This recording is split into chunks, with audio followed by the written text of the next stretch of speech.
just to be That's respectful of everybody's me? time. Right. And we're already up to 41 since you were saying that. Okay. Well, first of all, a very warm welcome to all of you.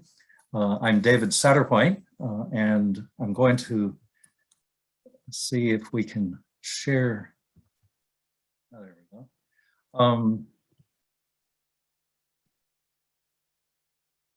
I want to thank you for being part of our exploration of Kyoto today. We've got a very large number who may be signing up and joining us.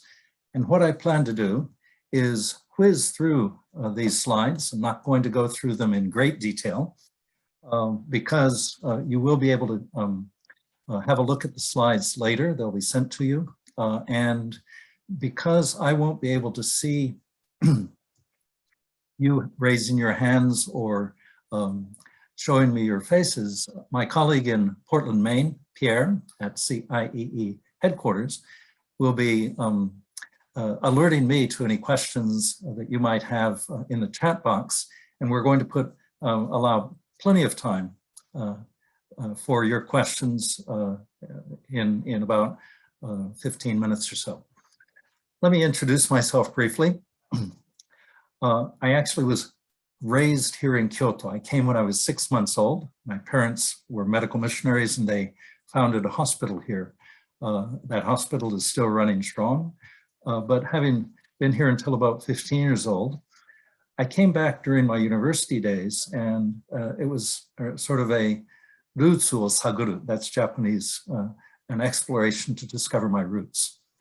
I have come back to Japan and made East Asia a career, a number of positions that I've held here in Japan.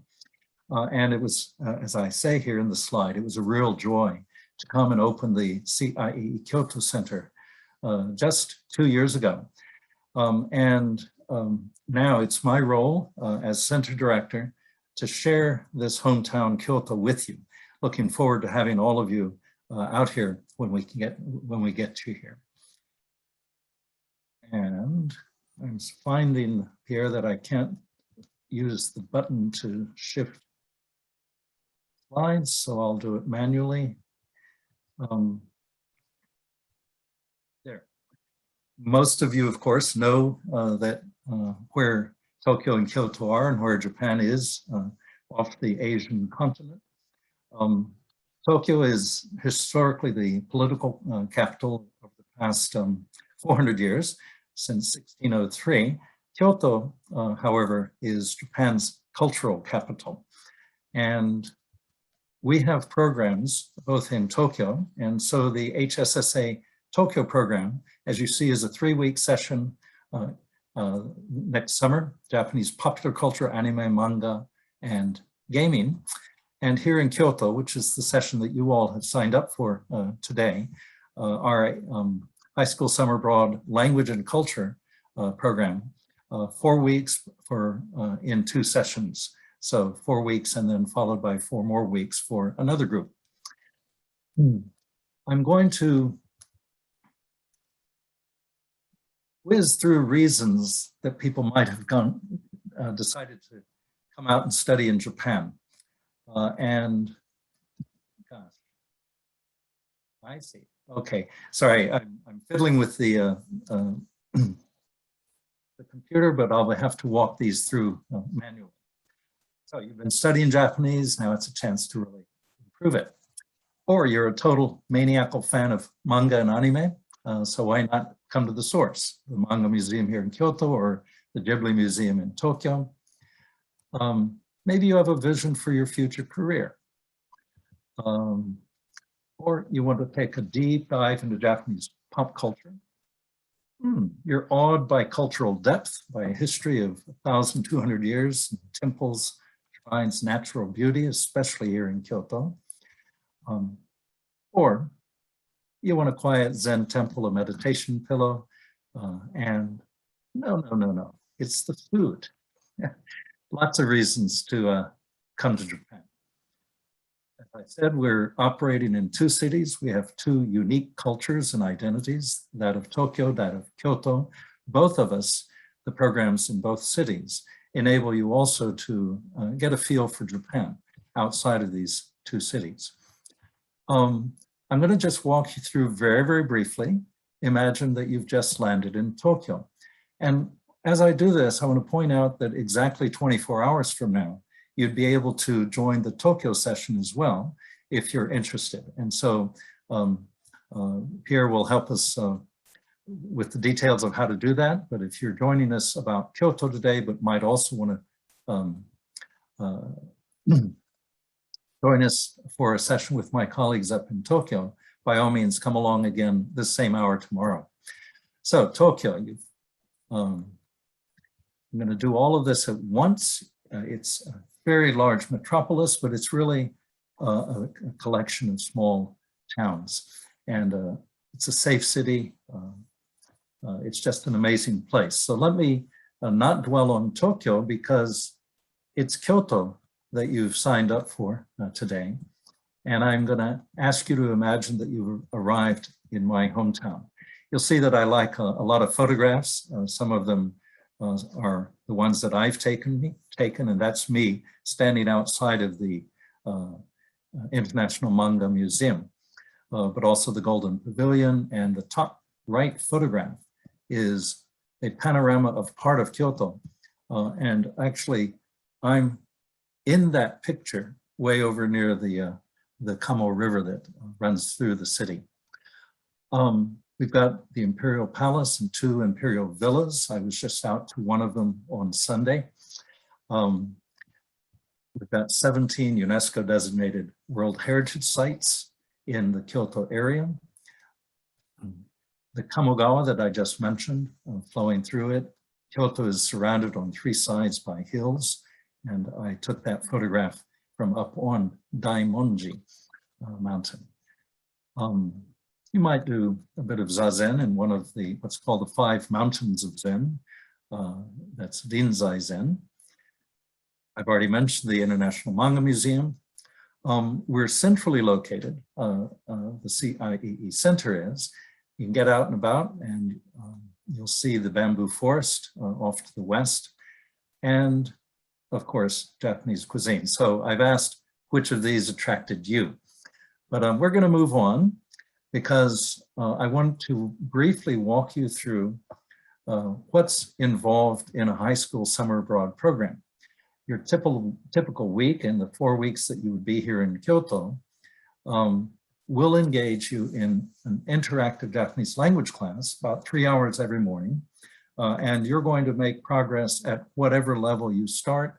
You're going to be, 4 weeks later, you're going to have a stronger grasp of Japanese. You're going to be able to practice your Japanese, and in your homestay, of course. There are daily cultural activities. We've got some free time built in, so you're going to be able to get out and about with your cohort and your friends.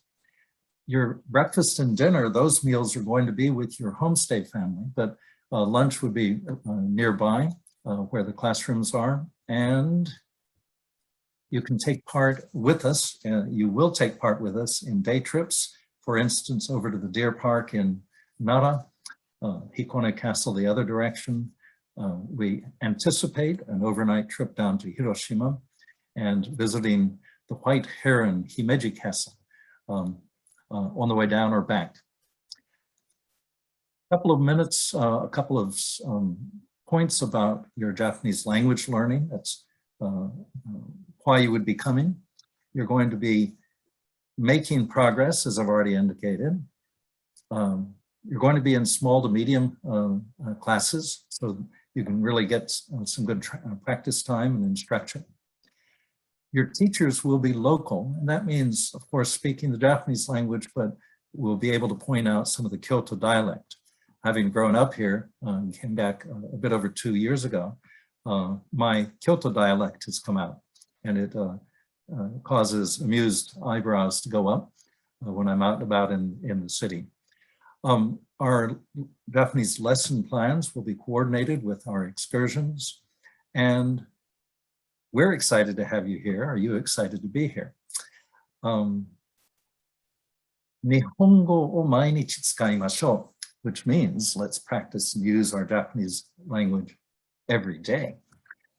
Practice makes perfect, and I won't go through those, but you really are immersed here in Japanese culture and in Kyoto for that whole month. And so you're out and about and using your Japanese. Our excursions, I've already mentioned a bit. Let me just get all of these out here. One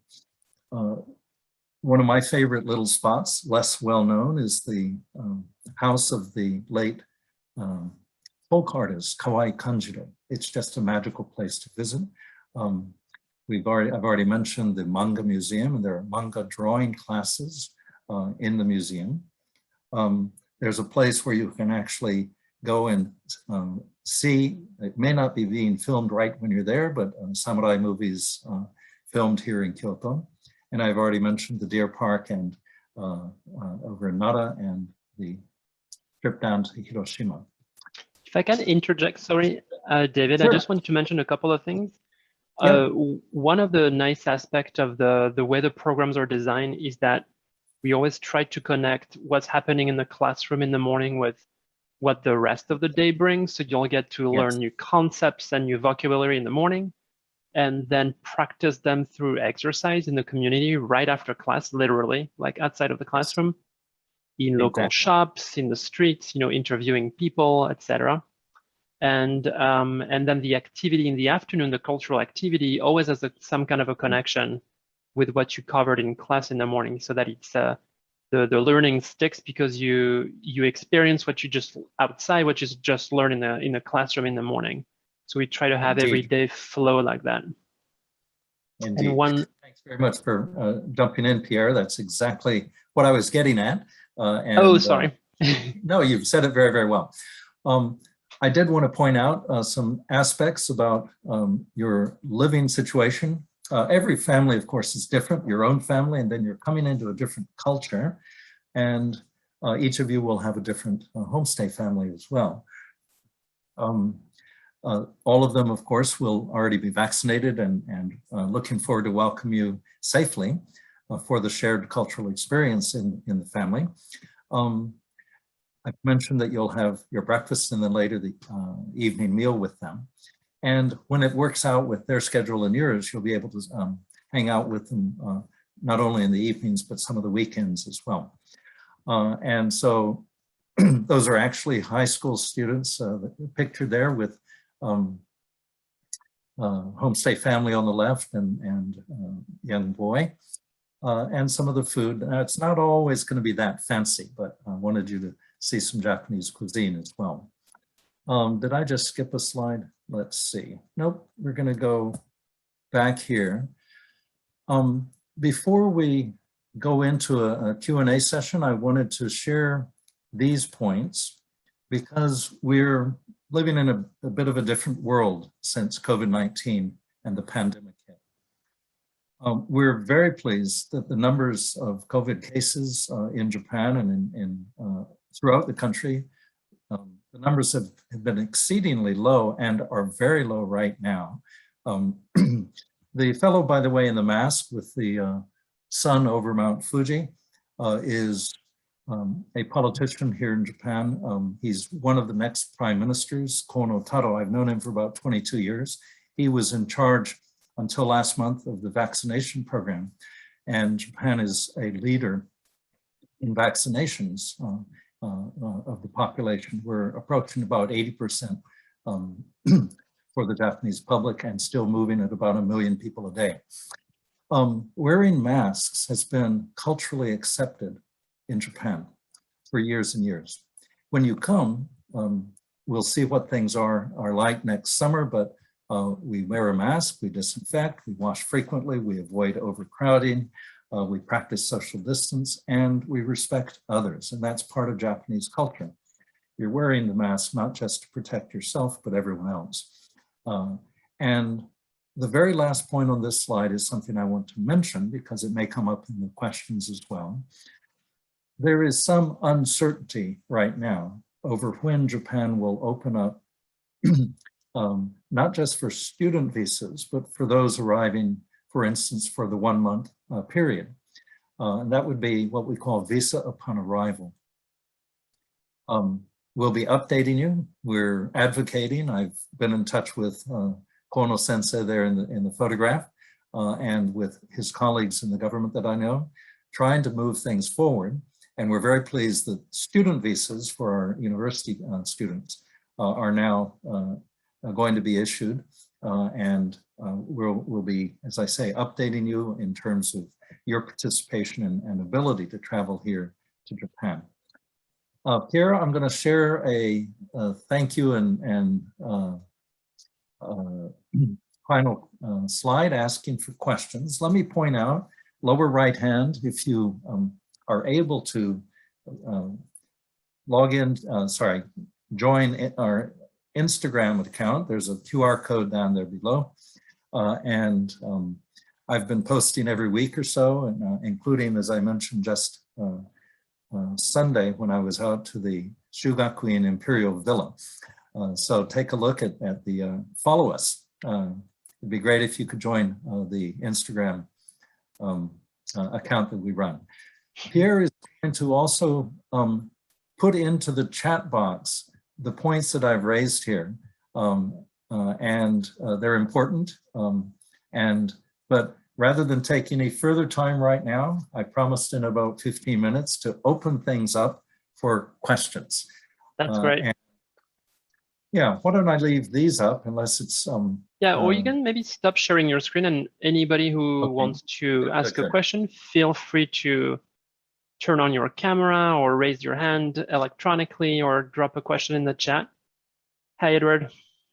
Hi, I had two questions. One was like the level of Japanese that a student should have when they arrive. And two was, what's the average commute from where kids have a homestay to where the classes take place? Thank you. And where are you joining from, Edward or Ed? Oakland, California. All right, good. With my son Wiley here, who's interested. Indeed. Well, hi, Wiley. Good to have you aboard. Two questions, and I'm going to approach them quickly. The HSSA Language and Culture program in Japan does not have a prerequisite for any level of Japanese. You can come in fresh off the boat, so to speak, and you will test into or begin with a beginner's class. And so if you have no background, you're able to take part in the program, and we have a beginner's Japanese level. You're tested into levels, and there will be multiple levels, so that if you already have a year or 2 or 3 of Japanese and you're really here to improve it further, you'll be in a more advanced class. Essentially think of beginners, intermediate, and advanced. And then there are gradations depending on how many students are going to be tested into those levels. Does that help in terms of the language background? Yeah, and how many students do you normally take? Well, see, Kyoto is a brand new program, and because of COVID, we have not run this program. In Tokyo, which we ran for about 9 years before COVID, there were 60 students in each of the session 1 and 2, which means that you divide that out and you get multiple layers of Japanese language instruction. Imagine Kyoto is a very popular place, and we're going to be running HSSA next summer for the first time, but with somebody very experienced from our Tokyo program as my colleague. This summer, if we had run, not 60 and 60, we were going to be 150 and 125, so 275 students in Kyoto, but COVID prevented us from running the program. We're not sure of our numbers next year. We will accommodate as many as possible, and from the numbers mentioned, we may have a lot of folks out here. And I think there's also a lot of you who were hoping to travel in the past year or 2 and who couldn't, so who deferred. So we expect a large cohort, and we're going to do everything we can to make the program happen, because we have a lot of students who are excited to go and who have been waiting for a long time. Yes. I will add to what David say that even with large cohorts, though, all the students are going to be grouped by level. and they're going to be usually smaller groups for class so that the class stays interactive and fun. And when we have large groups, we typically also divide up the group for excursions and activities, and students rotate through activities so that it never feels like you're part of a 50 people group walking around town. So we keep that in mind. And I also wanted to mention that the ratio for adult to students is usually 1 adult for 10 students, 10 to 12. Just to give you a sense of the structure, and usually the program leaders, who are the people who kind of like facilitate all the activities, they're typically high school teachers who are fluent in Japanese and who are well-versed in how Japanese is taught in US high schools and understand, American teens, but are also very familiar with Japan. So they're a wonderful kind of cultural bridge between the local teaching staff and the students.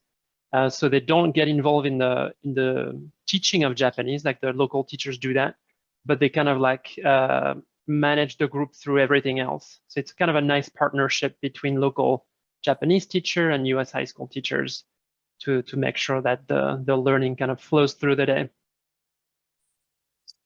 Right. Thanks for that. I see a lot of questions in the chat room, but I'm not able to scroll very well. Pierre, would you like to be traffic controller? And yes. And, there are a few questions around the quarantine, the 2-week quarantine requirement. I think the easy answer to that is if there is a 2-week quarantine requirement for Japan, we won't be able to run the programs because it's a 4-week program. Let me try to jump in with a few more details about that. Sure. As Pierre has said, if indeed there is still a 2-week quarantine, it would be virtually impossible to do a meaningful program for 4 weeks and you're closeted away in your room for 2 weeks or with the homestay family. And so we will be monitoring this carefully. We've just last month gone from 2 weeks to 10 days if you're fully vaccinated. There is talk of shifting it down by January to 3 days. And then, as I said, we'll be making the decision as to whether or not the program can run, depending on both the entry formalities for a visa on arrival for short-term visitors and whether or not there is a quarantine period. So the simple answer is we don't anticipate a quarantine at all, and everyone would need to be vaccinated to be part of the program, and all of our homestay families also will be vaccinated. And so we're quite hopeful that by the go, no-go decision date in the spring, we'd be able to ensure that all of you are here and that there will be no quarantine period, right? Other questions, Pierre, if you can point them out, please. Or show us your face when you're going to ask a question. Introduce yourself, if you don't mind. That would be nice, yeah. Where you're calling in from. And unmute yourself. Oliva, did you have a... Hi. So my daughter's Japan trip was deferred to this year. Do we have a date of when we are supposed to book flights, or that's still to be announced? Still to be announced. It's typically in February that we start booking flights. So you're not late or anything. You'll get an email when those are ready to go. Okay, perfect. Thank you. Yep. There's a couple of questions about homestays, David, that I would like you to answer. There is one about how many students per homestay and how do we vet the homestays? Are they associated with the school? Right. First of all, the program is designed for everyone to be in a homestay. There was a question, I think, what about those in the dormitory if they're not in a homestay? We do indeed design the program to have everyone in a homestay. Secondly, we work with Japan's oldest and largest homestay, not-for-profit, it's called Next Age, homestay in Japan. They vet all of our families extremely carefully. They match the families to you, the individual student, based on all of the information that is in part of your application for the program. And they're aware if you have any food allergies. They we know whether they have other kids and how many kids in the family and so on. Generally, it would be one, each of you with one family. There will be cases that if the homestay family has sufficient rooms, there would be two of you, but not you plus somebody from some other program. It would be you and another cohort from this CIEE program. And so let's see, I think the question involved how do we vet the families? Yep. The Next Age agency that we work with has gone out and met with, has viewed every single house that would be homestaying with us. There's been the interruption, of course, with COVID, but the Next Age, our partner here, fully vets the families, the locations, and there was a question about the distance for travel to and from. Yep. We have a standing rule. First of all, if you hear the word 1 hour or 60 minutes, it sounds quite long. But commutes in Japan often are even longer than that. We have a rule that you will not be spending more than 1 hour door to door from your homestay family into the classroom setting for your Japanese language in the morning and back in the evening. There will be many, many, many who are a shorter commute, say within 15 to 30 minutes, but we do have an outside rule. And earlier the Sweet family was asking, and if our numbers are in the 100 or so per session, some of the families will be further away, but never more than a 1 hour commute. The commute itself in Japan is a very safe one. It would be either by subway, train, or bus. And for those of you close enough, of course, a walk to the classroom area. Does that do it on the homestay side? Yep, perfect. And there were some questions around the airport, like who's going to be meeting people at students at the airport? How do they get home? Where do they meet the host family for the first time? So if you could walk us through the logistics of arrival, maybe. Okay.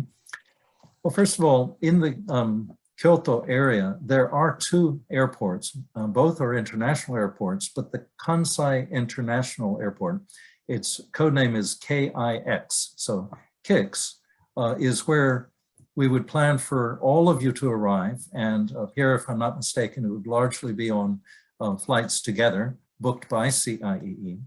And we would be meeting you with colorful signs with T-shirts on that say, "We are CIEE."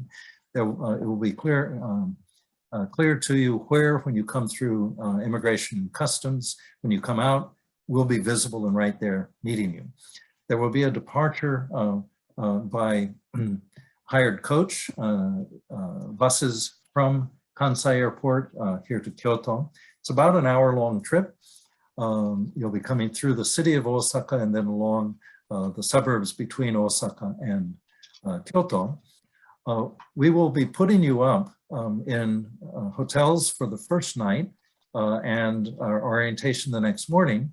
And then the families, the host families, will be coming to our central location and you'll be able to meet them as part of the orientation. They will all have gone through an orientation with us, but we then send you off with the families who will be coming to pick you up and explain things in terms of your daily commute. Does that answer that question? Perfect. And I'll clarify a couple of questions about flight booking. Yep. Just to be clear, you will have the option to book your own flight or book a seat on a group flight, and we'll give you the contact information of the travel agency that we work with, again, sometimes in February, so that you can book the flight and you'll have the option to either fly independently or as part of a group. And the group flights will all be chaperoned. Right. And for those who do book individually, CIEE is very careful in needing to know from you when you'll be arriving, by what means of transportation, because we would then have people at Kyoto Station, for instance, if you were coming into Japan somewhere else and coming by train to Kyoto, I was the one meeting a group of university students at Kyoto Station, a colleague out at Kansai Airport. But we would want to work closely with you on your logistics if you are not coming on one of the group flights. Right? Correct. So I'm scanning through questions. Looking through the questions, just raise your hand, show us your face, unmute yourself. I had a question, actually. Yes, Ramon. Hello, my name's Ramon. I'm from Chicago. It's nice to meet you. So I had a question regarding the process of like how we're gonna be meeting our other alumni. So I remember for last year when we were supposed to go, they were talking to us about us requiring to take a test. And then once we were grouped, we would meet our other fellow people that we were gonna be with, like within our own class. Can you explain how that works, please? I'll say a few words and Pierre may jump in as well. On arrival, we do indeed, there is a form of Japanese language testing before you leave so that we get a sense of what level you're coming with. But then we do have you go through a Japanese language proficiency test, which is how we would allocate you between the levels that I mentioned earlier to Ed Sweetness as son. And it's in that orientation period that we would be undergoing the Japanese language proficiency test to help decide which class you'd be in. Once we know what levels you're in, then the 10 or 12 students in that class will of course be meeting and we'll be introducing you all to each other. Probably at that level from the first day of instruction. You mentioned alumni. Go on, Pierre. I was going to say, I think through the pre-departure course, like before the program starts, you're going to have an online pre-departure course and you'll have opportunities to exchange with other students even before the program through that mean. Yes, exactly. Does that help, Ramon? Yeah, thank you. Yep, good. Jump in, unmute, show us your face, tell us where you're from. And yeah, maybe hi. Sophia, why are you interested in Japan? It's for the greenery. I really like, I'm from the desert, I'm from Arizona. So I don't get much of that around here. There's a lot of it here. Yeah, and I really loved, because I've been to Mexico and their temples, and I loved like all that Mayan and Aztec culture, and I loved it. So hoping that crosses over to Japan. Good. And I have a question regarding whether or not the trip happens this year. If it doesn't happen for kids that are seniors and going into college next year, will this be deferred onto that year, or will we be just given a refund? And I'm going to take a stab at part of it, but then hand it over to Pierre. Sophia, because it's a high school program, it would be difficult to defer after you're already in university. On the other hand, CIEE also runs university level programs right here to Kyoto. And so if for any reason we have to, we're not able to run the program, don't give up on coming to Japan and to Kyoto, because there are other ways you'll be able to do that once you go off to college. And Pierre, if you have some specifics with regard to the deferment. Yep, I can explain you what happened this year. Happened this, because we had the case, we had many juniors who applied in 2020 who are deferred once and then twice. So we actually honored the scholarship, and they will be able to use that scholarship for a freshman college program. I don't want to say this officially yet, because we work with a donor for all these scholarships, and she hasn't made the announcement quite yet for this year, because everybody's hoping that we'll be able to run as normal. But speaking of experience, like, she's always been very flexible, and we were able to defer the scholarship opportunity to college. So, but we're going to think positive, and hopefully we can run. Out here. Does that help, Sophia? Yeah, it does. Yeah. Thank you so much. Yep. Look forward to meeting you. Go I ahead. see a question. Is the trip an annual? Sorry, is somebody else going to jump in? Yeah, go ahead, Elisa. Please. Hello, this is Jorge Ledesma, Alyssa Ledesma. She's interested in this trip. We're from Austin, Texas. Right. The big question for me and the big worry of mine is traveling to Kyoto and the safety of it. What happens if there's a stop somewhere? You know, what does she do? She's 17. We've traveled, but not by her. She hasn't traveled by herself. So that's one of our biggest, or if not the biggest worry that we have, is her getting safely to Kyoto. You know, well, that's an important question, and let me try to answer that. First of all, we're looking forward to your arrival next summer and having a safe trip overall.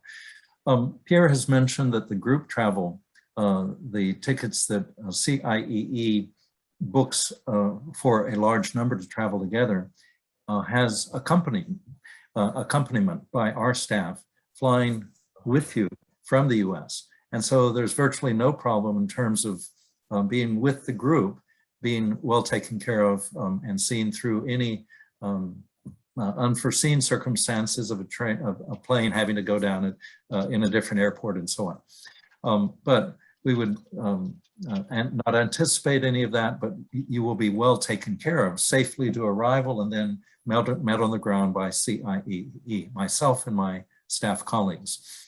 So I think on the safety side of the trip itself, when we get back to full operations and sufficient flights and things like that, rather than book your daughter, and is it Elisa,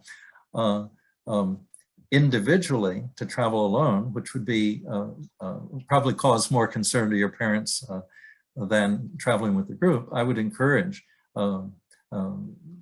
booking with the group flight. And then both you and your parents can be reassured of a safe trip with everybody else. All right, does that help? Definitely, most definitely. Thank you so much. Thank you. I will also add that because for a lot of the students on these programs, this is the first time that they travel abroad. It's sometimes that they travel outside of their hometown or state, because we run a big scholarship program. So we have like very diverse cohorts of students from all backgrounds and states and school types. So it's awesome. It also means that, you know, there will be a lot of students in your situation who've never been alone traveling. So the whole program is designed to make that easy, and but it doesn't mean that it won't be sometimes, you know, challenging. But it's part of growing up, and it's part of why doing something at this age is also so awesome. I remember getting an email once from a parent after we had 1 year where we had like really big like storms, and a lot of the flights were delayed, and some kids had to like, you know, stay overnight in an airport to like catch the next flight, stuff like that. So, you know, they're with the program leader and we help them manage that, but sometimes it can be like an adventure. And I remember the parents emailing us after being like, you know, she's a better traveler now for this. So I'm grateful that, you know, she actually went through that in a, you know, safe kind of control environment. So I think you shouldn't shy away from, you know, being a little scared. It's totally normal, but it's really part of the excitement too. And Thank you. Thank you so much. Thank you. Yeah. Hi guys, as of now, are we still planning to fly nonstop to Japan? I haven't heard the guidelines. You're referring to what we said last year, I believe? Right, yes. We haven't had the guidelines yet for this year. The reason why we did this last year is because there were so many travel bans in place across the world. We didn't want students to like commute through a third city and be stuck in an international airport. The world is more opened up by now, so maybe that won't be necessary, but I don't know that quite yet. You'll get all the details about flight booking at the same time, so we'll make sure that's super clear. Thank you. One of the questions, Pierre, just before you took that question was indeed, how does it work for the group flights? Because people would be coming from all over the country. You would all be congregating to where that one nonstop, for instance, from the West Coast into Kansai Airport would, that would be the ideal. But usually, yeah, we look at the cohort, see where students live, and we propose 2 to 3 hubs.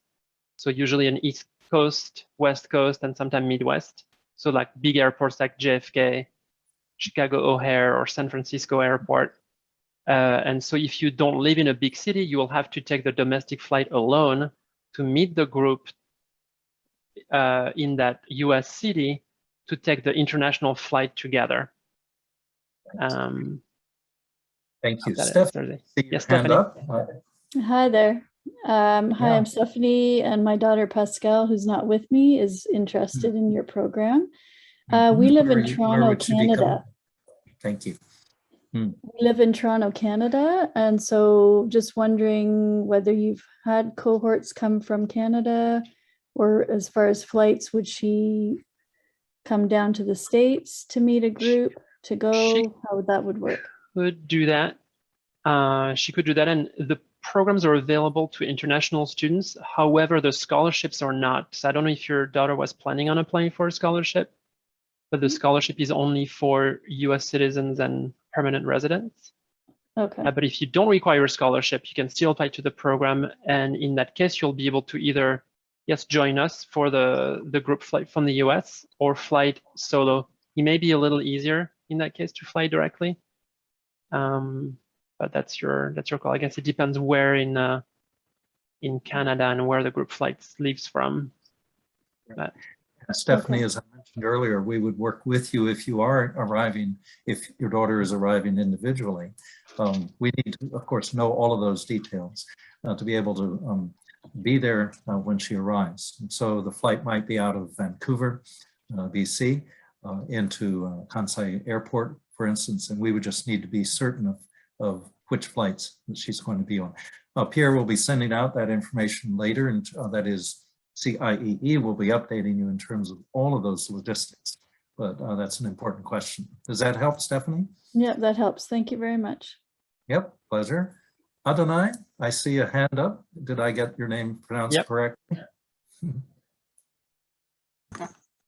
Hello, my name is Adonai Reyes, and I was wondering if the activities that we'll be doing after we've attended our classes will be something that we decide, as in we decide what activities we want to do, or if they'll be chosen by the program? For the most part, Adonai, except for the free time that I mentioned, we will also be giving you. The program activities, the excursions, and so on will be organized for everybody to take part in, rather than you often off on your own about town. And so, as Pierre also mentioned at the beginning of the hour, the programs, the excursions are put together to go with the Japanese language instruction that day. And so it's not random, it's very much something that we think through in putting together the program schedule as a whole. And we hope that indeed, no, everyone is required to go on all of those excursions that tie in with the program, but we would hope that it also makes sense and becomes an educational experience both in the classroom and what we used to call education outside the walls, out and about in the activities. But you will have some free time as well at night, and so you'd be able to choose some other things that are not on the official program to be able to go out either individually or with a group of friends. Does that help? Yeah, I did. Thank you very much. Great. Here, I can't see any other hands, but if you see me. Gabrielle had a question and then it disappeared. I don't know, Gabrielle, if you wanted to go back to your question. Or if you just got your answer. Otherwise, Dominic was asking about language placement. Oh, no, go ahead, Gabrielle. Yeah, so I have currently my graduation scheduled for the 11th of June, and the program is supposed to start on the 12th.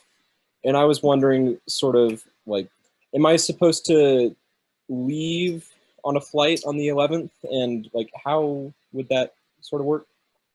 Yeah, I think I replied to you in writing. Let's connect separately on this because it's very specific to your situation. Technically, we don't allow students to arrive late on program. If it's like within a 1 day, it's probably not a big deal, but it probably means that you'll have to travel on your own though. Okay. Because you're not going to be able to, we're not going to have like a late group flight.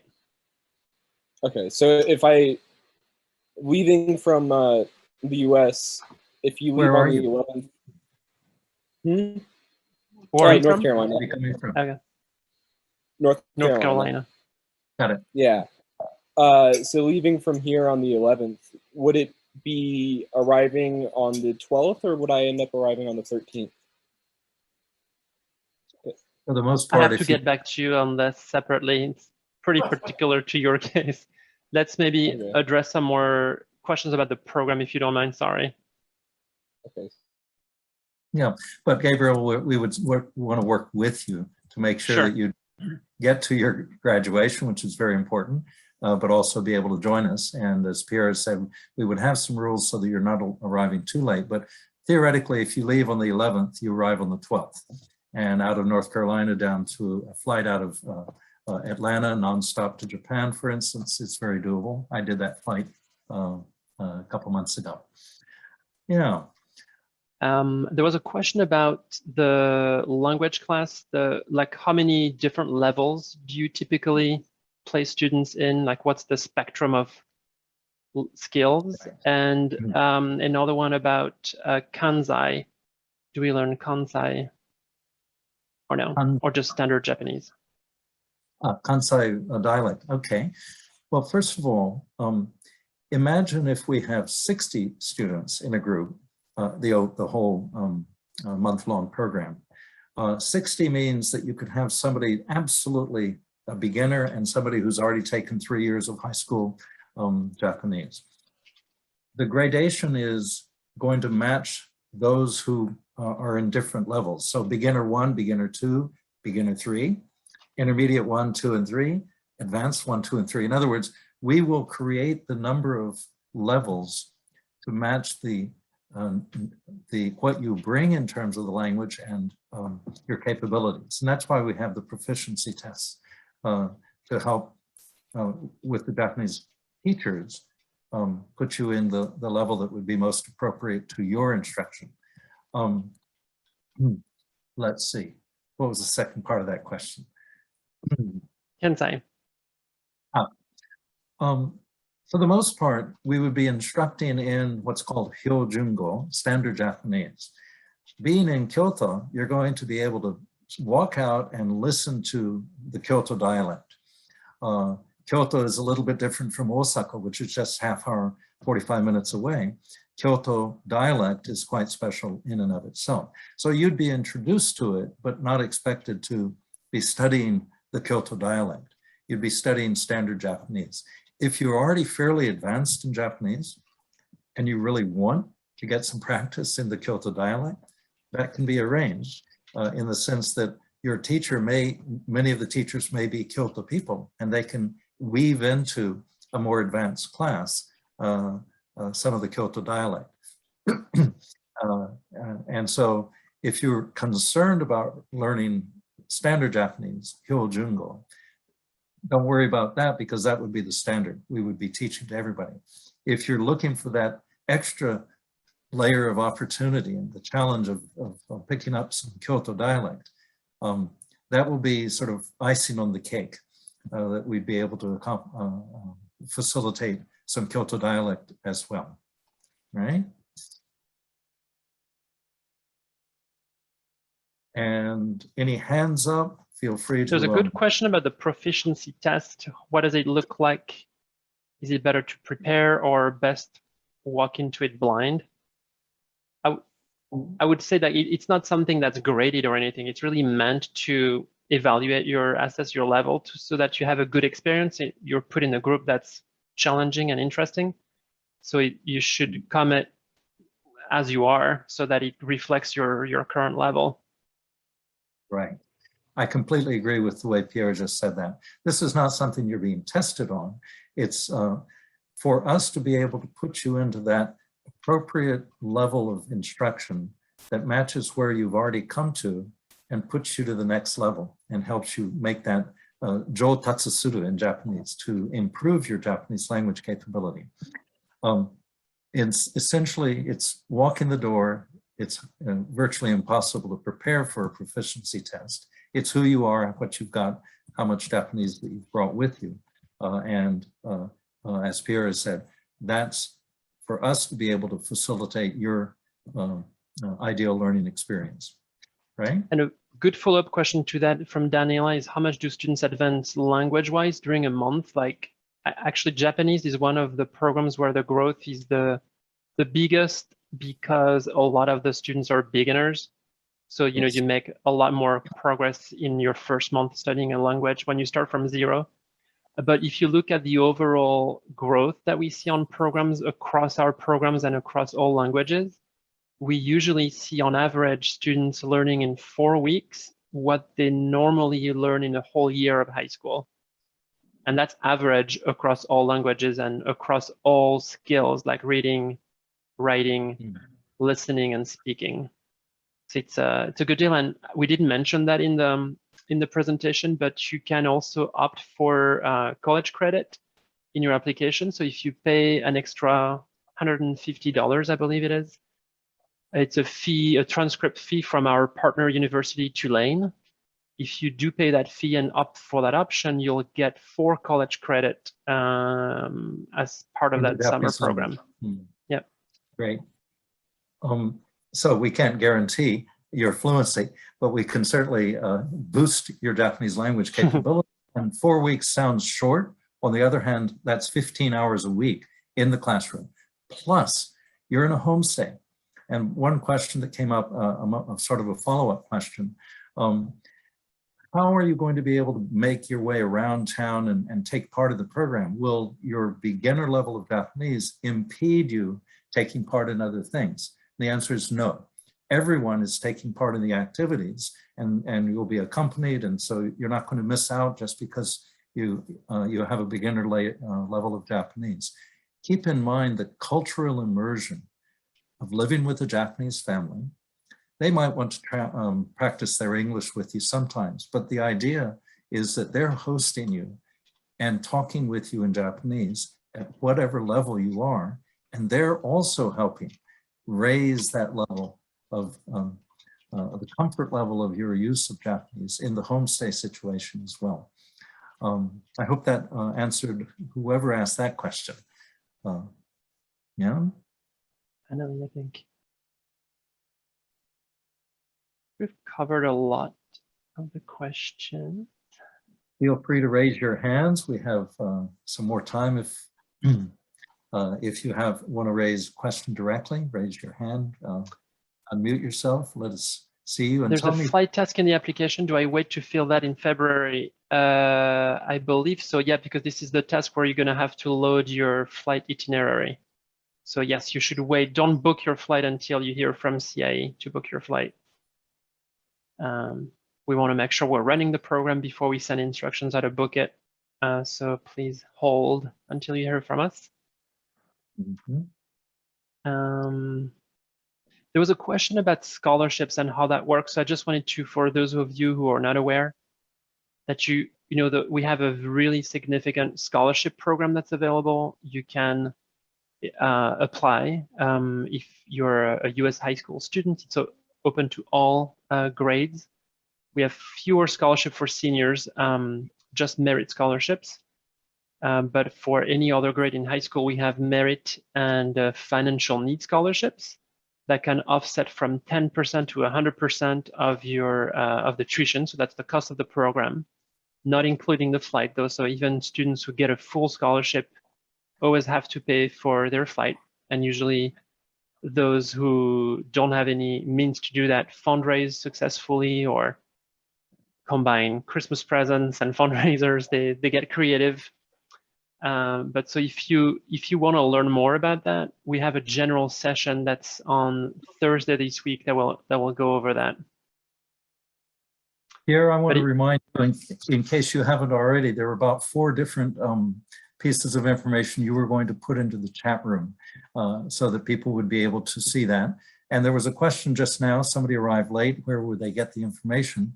This session is being recorded and the slides will also be available. So if you came in late, by all means, you'll be able to join or find the information from us as well.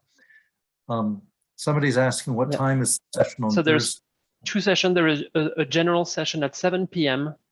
that talks about the programs and the scholarship. And then there is an 8 o'clock session that's more specific about the application itself. So I think this is better for students who already have an application open and who need tips on specific tasks or need to kind of like work through, a task if they're stuck. So we will go over the application tasks on Thursday at 8 p.m. So make sure to register to that if you're stuck, because that will be a great place to hear what others are asking and connect with our team to get you on the right track. Yes, I'm talking in Eastern time, sorry. The 7 p.m. Eastern general session and 8 p.m. Eastern scholarship workshop, application workshop.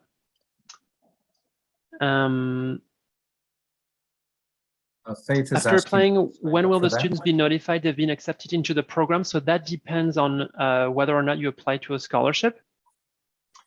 If you don't need a scholarship to travel, you can get an answer within days of completing your application because you don't need to wait until the whole award process for the scholarship happens. If you do only need a merit scholarship, a merit scholarship is usually 10% off the price of the program. You have the ability to connect with us and expedite your acceptance, basically saying like, I'm still interested in getting the merit scholarship, but I still want to go even if I don't get it. And then we see whether or not you qualify, and that process happens in February. If you apply for a scholarship, a merit and need scholarship, you will need to wait until the scholarship deadline. So our scholarship deadline is January 14th. And once that passed, we look at all the applications, rank them, score them against like a rubric that we have so that we can look at them thoroughly and equally. And you will typically hear 3 to 4 weeks after that. So I would say like mid-February, you should hear back on your scholarship. And that's when we kick off the process for booking travel, etc. And once we contact you about a scholarship award, you'll have 2 weeks to think about it and accept it. Yeah, Yep. I'm sure there are some other questions in the chat box we may not have gotten to. I wanted to say that Pierre and the team in Portland, Maine, are expert at helping with all of the kinds of questions that you've already asked. And so keep those questions coming and be in touch with our colleagues, our team in Portland. Speaking from Kyoto, and I'm center director, I'm going to say just a word or two as we come up to the hour. I'm available a bit longer if you wish, but it's not only my hometown, it's an amazing place. And we are here to facilitate your cultural and linguistic encounter with Kyoto and Japan. We're excited to have you come be with us. And we're going to facilitate as safe a trip as possible, but also as amazing a trip as possible. Study abroad can change your life. I studied abroad.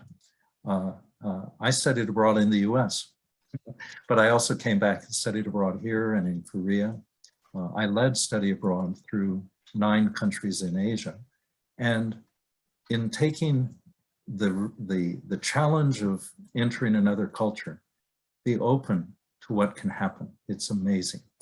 We're looking forward to hosting you out here in Kyoto next summer. We hope indeed that the program can run, and we'll be updating you. And so by all means, get your application materials in.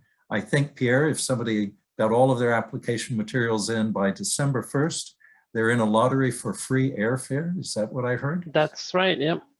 Right, that's exciting. That is exciting. Yeah. I Finally, see yep.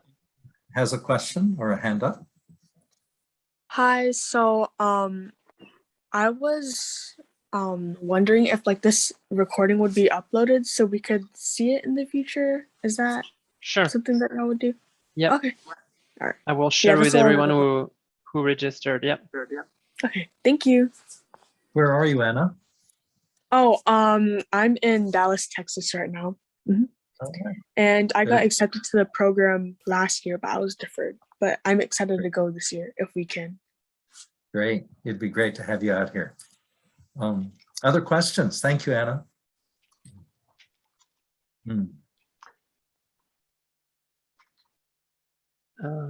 Let's see, Charlotte, if you want to get in touch with an alumni, I just posted the email address of our team.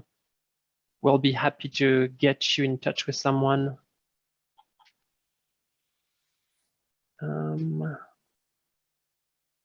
And it's neat that Anna, you've got somebody else in Dallas. Yeah. That's cool. Be able to connect locally. One thing we did last year that was fun, and I hope we get to do it again this year, is to have you guys share your contact information ahead of the trip so that you can get to know each other, create a WhatsApp group or whatever social media platform you use to get to know each other before the group. It's kind of nice because it breaks the ice. Mm-hmm. Yeah, I have a question for me. For any of the programs that were, not the programs, but the activities in the programs that were originally scheduled for last year, will they be the same, or are there different ones taking its place, or is it modified in some way for COVID restrictions? First of all, we put a lot of work into organizing the program that we couldn't run and you couldn't be here with us for this past year. Many of those programs will remain the same. There's, as we come out of the pandemic, as COVID restrictions ease up, we anticipate being able to do all of those that we put in the program for last year. I don't want to make that a blanket guarantee because like it or not, some folks, some activities may have gone out of business or have become more difficult. But for the most part, we anticipate being able to put together the program very much along the template of the program that you saw for last year. We always believe in improving. And so if we think that there's something we can do even better, that may substitute for something we had last year. But it's our goal and our mission to facilitate the best possible program that we can bring to you. Right? Cool. Thank you. Yep. And I see Adonai again. Yes. In regards to the Japanese proficiency test that we will take prior to arriving to Kyoto, how much time will we have before? Like how many weeks before will the test take place? I want to say it's usually sometimes in April, the STEM test. Oh, okay. It's like a proctored, it's usually online, it's proctored, meaning like you have someone from our team that's here online to, to answer a question if need be, but you take it on your own computer. Okay. It's usually, it's a little involved, but it's a good thing because it will allow you to not only be placed in the right group, it will also help you see the growth over time because you're going to take that same test again at the end of the stay. So you'll have a pre-test and a post-test, and we'll be able to compare both and show you how much you grew. It's a good thing to do, but the test takes about, I don't want to scare anybody, but I think it's like a couple of hours at least. Okay, well, thank you very much. That helped a lot. Yeah, sure.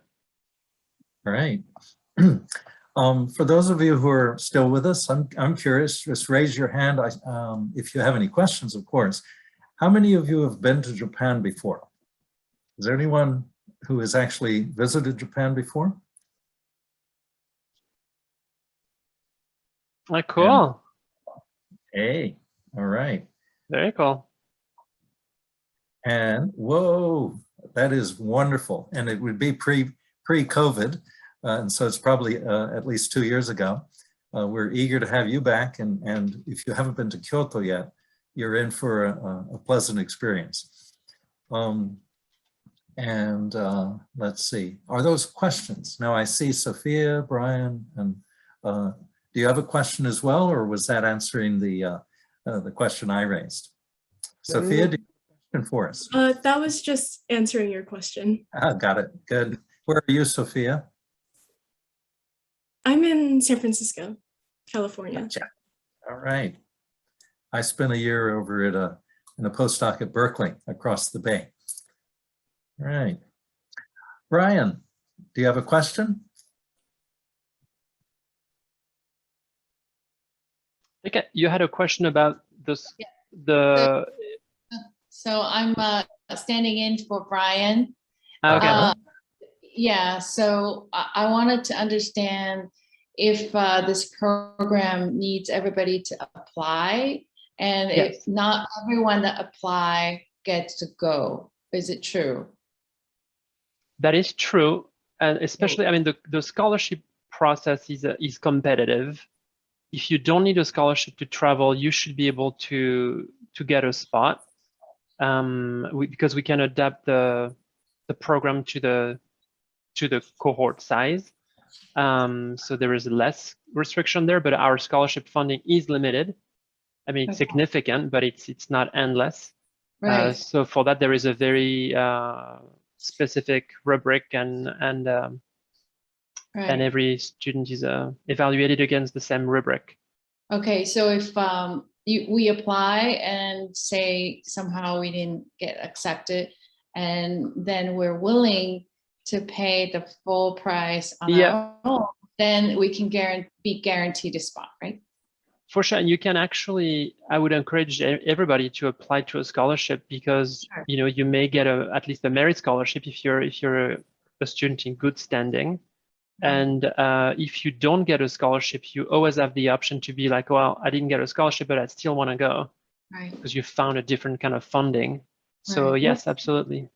What's the average percentage of students getting into getting a scholarship? Getting a scholarship, it's a little bit difficult to answer that because it's different every year, but I can tell you that we have on average about 1,200 students who get a scholarship. And about 85% of the students on program travel with some kind of financial help. Okay. It doesn't mean you have 85% chance of getting one. It just means that 80% of the students who do travel with us have some kind of a scholarship, from 10 to 100%. Okay, great, thank you. Yep.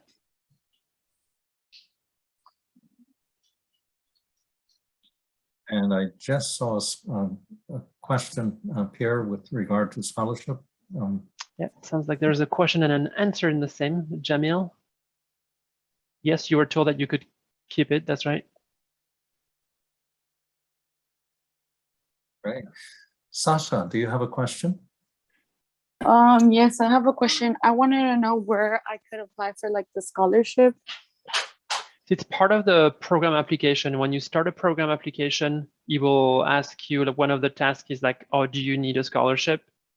And you'll be able to it's kind of like Russian dolls. You'll do the scholarship inside the application, inside the program application. Oh, okay. So it's like, it's not two separate things. I mean, Yep. Okay, got it. Thank you. When you click on apply on the website, then you create your account, and that starts an application. And then in that application, you say you want to apply for a scholarship. I do want to reiterate that we are a nonprofit organization. Our goal is to have as many of you travel as possible. You know, this is it's a good opportunity, the scholarship. I really encourage you guys to look into it. It's kind of unique, honestly. Like, there's no one in the US that offers this amount of scholarships for high school students. we're just blessed to work with a very generous donor who's decided that that was like her life's work to do that. And that's great. I might add, Pierre, that our very generous donor wants everyone to have a homestay experience as part of their study abroad, the high school study abroad. And so if you imagine you're coming, you're not in a hotel somewhere, you're not just going out to the tourist sites, you're here to really immerse yourself in Japan, in Kyoto, in the language, and also experience a homestay. And it's something that stays with you for the rest of your life. It's amazing. Yeah.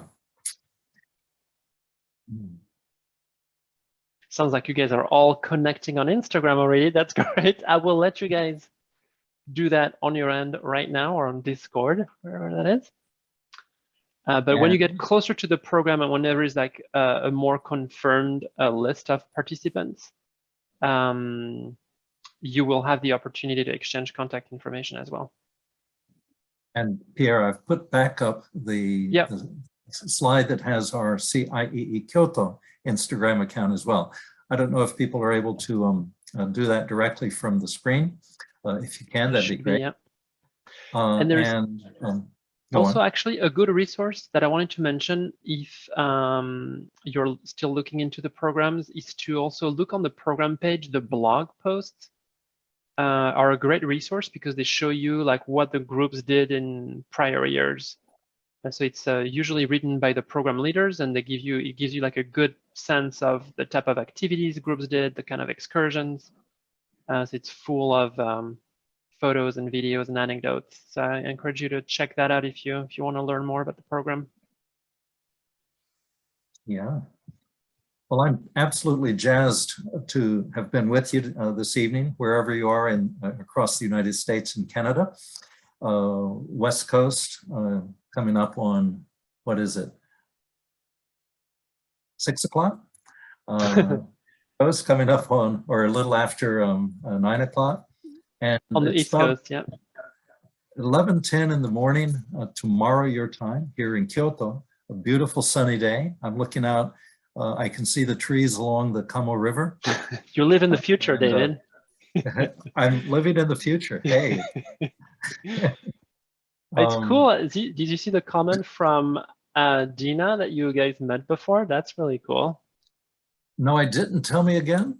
I met you on a Fulbright Heist trip back in 2009 with Dr. John Tucker, East Carolina University. That's really cool. Amazing. A small world. Right. A small world.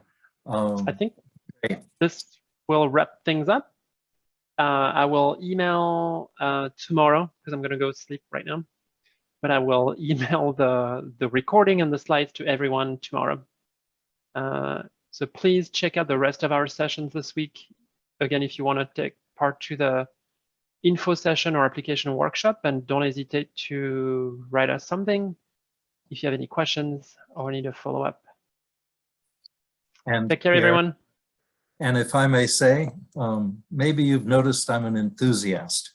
I'm really eager for you all to apply, to come on out. I'm eager for the program to run and to help introduce you to both Japan and to Kyoto. So come on out, and look forward to seeing you in person next summer. All Thanks right? so much, David. Thanks for joining today. Thank you. Yeah. Thank you.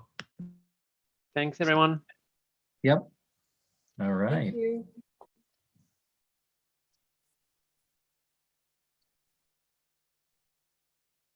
A lot for everything. I really appreciate it. Yeah. Thanks for coming, Andone.